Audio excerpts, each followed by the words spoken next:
जीवन में हमें अक्सर अपनी गलतियों और बीते हुए कार्यों का पछतावा होता है। हम खुद को सोचते हैं कि क्या होता अगर हमने वह कार्य नहीं किया होता या उस गलती को सुधार दिया होता।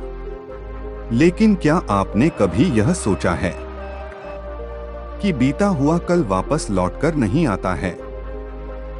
यहाँ हम एक छोटी लेकिन गहराई से सोचने वाली महात्मा बुद्ध की इस कहानी के माध्यम से देखेंगे कि हमें अपनी भूलों को भूलकर आगे बढ़ना चाहिए।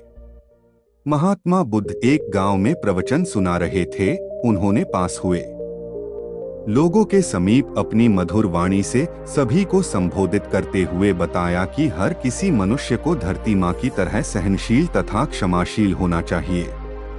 क्रोध मानव का ऐसा शत्रु है जो दूसरों को तो हानि पहुंचाएगा, साथ में खुद भी उससे नहीं बच पाएगा। इसलिए क्रोध, ईर्ष्या मानव की सबसे बड़े शत्रु है। सभा में सभी लोग शांति से उनकी बात को ध्यान पूर्वक सुन रहे थे। तभी वहां उस सभा में एक अति क्रोधी व्यक्ति भी उपस्थित था। वह पहले तो उनकी बात सुनता रहा, फिर वह अचानक महात्मा जी से क्रोधित होकर बोला। बोलते समय उसका आंखें खून के समान लाल हो रही थी। उसने बोला कि तुम ढोंगी हो, यहाँ बैठकर लोगों को बेवकूफ बना रहे हो। यह जो भी तुम कुछ कह रहे हो ना, इसको सचमुच करना बहुत मुश्किल है। समझे, तुम्हारी इन बातों का कोई मतलब नहीं है।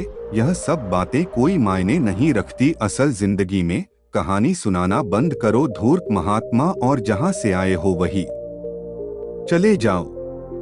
ऐसे कठोर वचन सुनकर भी महात्मा जी ने उस क्रोधी पुरुष का कोई विरोध नहीं किया और न ही उसकी बातों पर कोई भी प्रतिक्रिया दी। वह शांत रहे और अपना काम करते रहे, जिससे वह पुरुष और भी क्रोधित हो गया।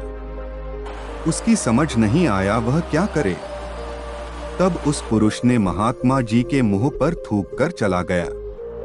अगले दिन जब उस व्यक्ति का क्रोध शांत हुआ और उसे अपनी गलती का पछतावा हुआ, तब वह आत्मग्लानि में जलने लगा और फिर उसने सोचा कि उस महात्मा से मुझे माफी मांगनी चाहिए। वह महात्मा जी की खोज में उसी स्थान पर गया जहां महात्मा जी कल प्रवचन दे रहे थे। लेकिन महात्मा जी वहां कहाँ मिलने वाले थे। वह तो अपने शिष्यों के साथ अन्य किसी गांव की यात्रा पर निकल पड़े। वह पुरुष सब लोगों से महात्मा जी के बारे में पूछता उस स्थान पर पहुंच गया जहां की महात्मा जी प्रवचन कर रहे थे।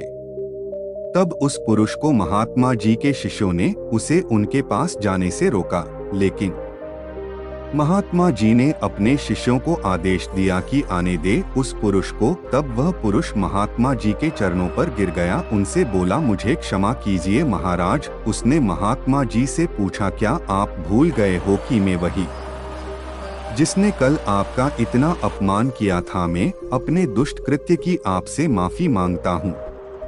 तब महात्मा जी ने बड़े शालीनता से उस पुरुष से बोले कि कौन सी बात? तब उस पुरुष ने बड़ी हैरानी से महात्मा जी की ओर देखा। महात्मा जी बोले कि मैं तो बीती बातें वही छोड़ आया, क्योंकि बीता हुआ कल कभी वापस लौटकर नहीं आता। इसलिए बीती हुए बातों की वजह से आज और अपना आने वाला कल नहीं बिगड़ना चाहिए। जो हो गया सो हो गया। तुम्हें अपनी भूल का एहसास हुआ, यही सबसे बड़ी बात है। तुम अपनी गलती को मान लिए, सो तुम अब निर्मल हो गए हो। इसलिए कोई भी ग्लानि अपने मन में नहीं रखो। अपने आने वाले कल के बारे में विचार करो और उसे सुधारने का प्रयास करो। महात्मा जी की बात सुनकर उस पुरुष के मन का भार हल्का हो गया और उसने महात्मा जी के चरणों को पकड़कर कहा, आज से मैं अपने क्रोध का त्याग करता हूँ और धैर्यवान और क्षमाशील होने का प्रण आज से लेता। निष्कर्ष तो दोस्तों, हमें इस कहानी से यह प्रेरणा मिलती है कि यदि अपने बीते हुए कल की गलती को लेकर हमें वर्तमान में उसका पछतावा न कर, उस गलती को हमें अपने भविष्य में कभी नहीं करना चाहिए, क्योंकि दोस्तों बीता हुआ कल कभी लौटकर वापस नहीं आता। तो अगर आपको महात्मा गौतम बुद्ध की इस कहानी से कुछ सीखने को मिला हो तो अपने दोस्तों के साथ इसे जरूर शेयर करें।